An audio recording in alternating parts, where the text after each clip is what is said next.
Hello বন্ধুরা, তোমরা সবাই কেমন আছো? আজকে আমি একটি নতুন চাইনিজ বিএল ড্রামা বাংলা অনুবাদ করতে চলেছি, যার নাম হচ্ছে স্কেচ জব। তো তোমাদের যদি ভালো লেগে থাকে তো তোমরা প্লিজ লাইক আর সাবস্ক্রাইব করে দিও, আর আমার চ্যানেলটিকে প্লিজ সাপোর্ট করো। আর নতুন নতুন ড্রামা দেখার জন্য প্লিজ আমার চ্যানেলের সঙ্গে জুড়ে থাকো। তো আমি কাহিনি স্টার্ট করছি। কাহিনি শুরু হয় আমাদের মেন ক্যারেক্টারকে দেখানো, যার নাম হচ্ছে লু সাও। তো আমরা একে সাও বলবো। সাও আসার বলে যে তাহলে আপনার কি মনে হয়, আপনি কি খুঁজছেন, আপনি কি আমাকে কোথাও দেখেছেন? আর আমাদের সেকেন্ড ক্যারেক্টারকে দেখানো, যে বলে যে তুমি প্রচুরই কনফিডেন্ট, তাই না? যার নাম হচ্ছে জাওরাও। তো সে বলে যে হ্যাঁ, আমি প্রচুর কনফিডেন্ট, কারণ আমি আমার কলেজ লাইফে অনেক ড্রামা করেছি আর আমার ইউনিভার্সিটিতেও আমি অনেক শো করেছি। তো জাওরাও বলে যে তার মানে তুমি তো প্রচুরই কনফিডেন্স অ্যাক্টর হবে, তাই না? তো সাও বলে যে হ্যাঁ, আপনি এরকম বলতে পারেন যে আমি প্রচুরই কনফিডেন্স আছি। তো জাওরাও বলে যে তাহলে তোমার কি মনে হয়, তুমি যে কোনো রকম রোল করতে পারবে? যে কোনো আমি যদি তোমাকে কাজ দিই তুমি করতে পারবে তো? তো সাও বলে যে হ্যাঁ, নিশ্চয়ই করতে পারবো, কোনো প্রবলেম নেই। এটা শুনে জাওরাও বলে যে ঠিক আছে, তাহলে তোমাকে আমার বয়ফ্রেন্ডের রোল প্লে করতে হবে। এটা শুনে তো সাও শকড হয়ে যায় আর বলে যে তুমি কি এরকম জিনিসের উপরে ইন্টারেস্টেড? তো এটা শুনে জাওরাও বলে যে হে, তুমি অতিরিক্ত ভাবছো, ঠিক আছে, এরকম কিছুই না, আমি কখনো কোনো ম্যানের উপরে ইন্টারেস্ট নেই, ঠিক আছে। তারপরে দেখা যায় যে সে তাকে তার ঘর দেখাতে থাকে আর বলে যে তোমাকে প্রেটেন্ড করতে হবে আমার বয়ফ্রেন্ড হওয়ার কিছু দিনের জন্য, আর তাছাড়াও তোমাকে আমি আলাদা আলাদা ডিফিকাল্ট আর ডিসিশান দেওয়ার চান্স দেবো।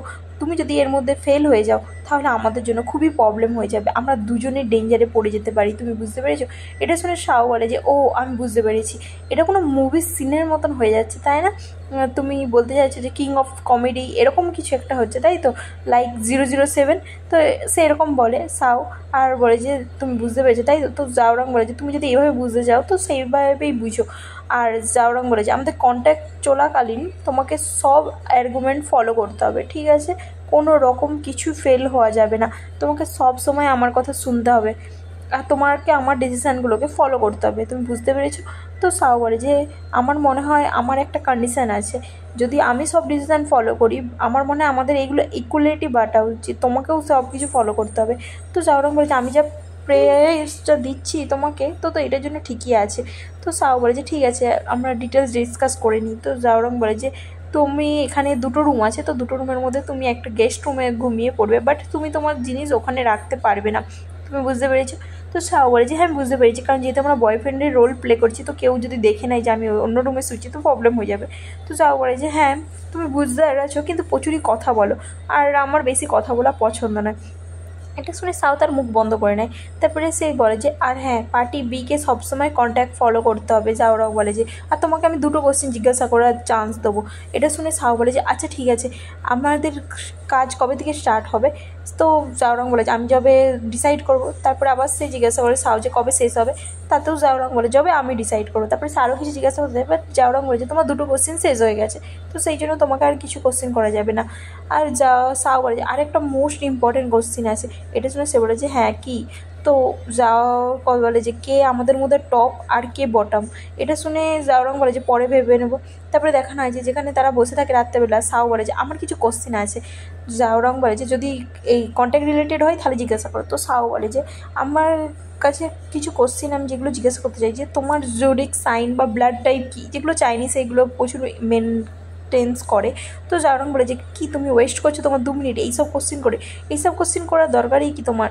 তো সাও বলে যে আমি তোমার বয়ফ্রেন্ডের রোল প্লে করছি, তো আমার এগুলো জানা দরকার, যদি কি আমাকে কোশ্চেন করে তোমার পার্সোনালিটির ব্যাপারে তখন আমি কি করব? আমি তো কিছুই বলতে পারবো না, তাই না? সেই জন্য আমাকে এক্সপোজ হওয়া থেকে বাঁচতে হবে, সেই জন্য আমি এগুলো জানতে চাই। এটা শুনে জাওরাং বলে যে তুমি অনলাইনে সার্চ করে নাও না, বেকার বেকার আমাকে জিজ্ঞেস করছো কেন? আমার নাম হচ্ছে জাওরাং, তো তুমি এটা জিজ্ঞাসা করে বুঝে যাবে, আমাকে বেকারই করো না, ঠিক আছে? আর আমি তোমার পারফরমেন্স দেখার জন্য ওয়েট করছি। তো সাও বলে যে ওকে। তারপরের দিন দেখানে তারা খাবার খেতে থাকে, যেখানে সাও তো এমনভাবে খাচ্ছিলো যেটা দেখি জাওরাং এইটেড হয় আর বলে যে আমি এরকমভাবে কখনো খাই না। তো সে বলে যে ও আচ্ছা, তো কী হয়েছে? তো জাওরাং বলে যে আমার মনে হয় তোমারও এরকমভাবে খাওয়া উচিত নয়, ঠিক আছে? তুমি বেটার এগুলো খাওয়া, এরকম করে খাওয়া বন্ধ করতে দাও। এটা শুনে সাও বলে যে ঠিক আছে ঠিক আছে, আর তাছাড়াও আমি একজন প্রফেশনাল অ্যাক্টর, তো আমি তোমার কথা শুনবো। আচ্ছা, আমি না একটা আমার স্টোরি বানিয়েছি তোমার উপর বেস করে। আসলে আমি একজন টাইম ওয়ার্কার, বারে কাজ করি, আর একদিন তুমি সেইখানে আসো আর তুমি ড্রাঙ্ক হয়ে যাও, বাট তারপরে তুমি তোমার ওয়ালেটটা আমাদের বাড়িই রেখে চলে যাও।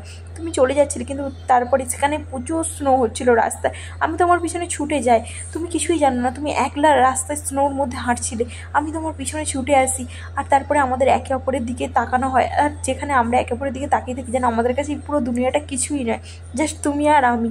তো এটা শুনে জাউরাং বলে যে বাও, বেকার একটা স্টোরি লাইন, বাট এটা প্রচুর ড্রিমি আছে, তো আমার ভালো লেগেছে, কোনো ব্যাপার না। তো সাও বলে যে ঠিক আছে, আরেকটা ডিসিশান আমার ইম্পর্টেন্ট, প্রচুরই ইম্পর্টেন্ট ডিসিশান, তো আমাদের দুজনের মধ্যে কে টপ আর কে বটম। এটা শুনে তো জাউরাং শক হয়ে যায়, বলে যে তোমার কি মনে হয় আমার মতন এমন একজন পার্সন তোমার ওয়াইফই হতে পারবে? তো সে হাসতে থাকে। তো সাও বলে যে এটা কি ফানি ছিল? তো জাউরাং বলে যে হ্যাঁ, তোমার আমাকে দেখে মনে হচ্ছে যে আমি তোমার ওয়াইফের রোল প্লে করবো, মানে আমি বটম হব, সেইটা বলতে যাচ্ছে। তো সাও বলে যে কেন নয়। তো জাউরাং বলে যদি আমি তোমার ওয়াইফই হই তাহলে তুমি কি করবে, তুমি কি করতে চাও আমার সঙ্গে? বলে সাউ উপরে ওঠে আর তার কাছকে আসে আর বলে যে আমি তোমাকে এক্সাম্পল দিচ্ছি, বলে সে তার মুখটাকে কাছে নিয়ে আসে আর তার দিকে তাকিয়ে থাকে, যেটা দেখে জাউরাং নিজের মুখ সরিয়ে নেয় আর বলে যে বাও, তুমি সত্যি প্রফেশনাল অ্যাক্টার, বাট এখন এই ডিসিশান নিয়ে লাভ নেই, এই ম্যাটারটা আমরা পরে অন্য কোনো দিন ডিসকাস করে নেবো, ঠিক আছে? আজকের জন্য এটুকুনি ছিল গাইস, তোমাদের ভালো লাগলে প্লিজ সাবস্ক্রাইব করে দিও, টাটা।